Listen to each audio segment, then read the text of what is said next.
And one comment I would make there is that you can't lose something you never have. That's one thing I've always believed, and certainly it's true in recruiting. You go back to the when Norm was here. Norm used to say, recruits, prospects have all the rights, and we really have none. And that's really the way it is, and that's really the way it should be.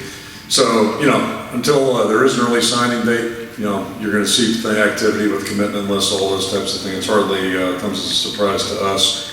And quite frankly, that's why some schools oppose early signing for that very reason, just so there's a chance to have that type of activity. So, all that being said, we have a way we like to operate, a way we think is proper, and ultimately, what we try to do is encourage anybody that's going to commit to us to make sure that they really mean it, that that's what they fully intend to do. And then if they do that, that's fine. But otherwise, we encourage them to keep looking around, and whenever they come to the decision they want to come to Iowa, then we're certainly happy to accept that. But the bottom line is it's a very fluid process, always has. Yeah, everything's open for interpretation. Every case is different. It's kind of like discipline, but raising your kids at home.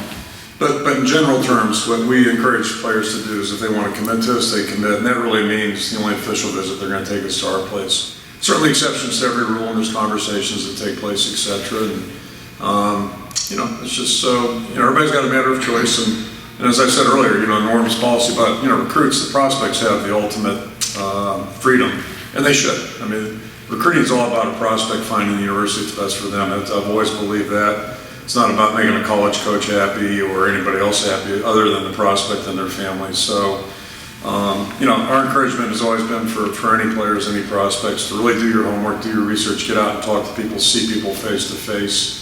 Don't just do it off a helmet or what the cheerleaders look like at this school and that type of thing. But talk to the people that are really going to be influential and supportive in your development as a student athlete. And you can't do that, via the internet and all that stuff. You got to get out there and talk to folks. So, and then once they've done that work and they're convinced they want to come here, then that's fantastic. But all the time, I mean, it'd be really naive for us as coaches to think that you're never going to get a surprise. And I can just say this, in recent history, the recruits that we've dealt with have been great. They've been very straightforward.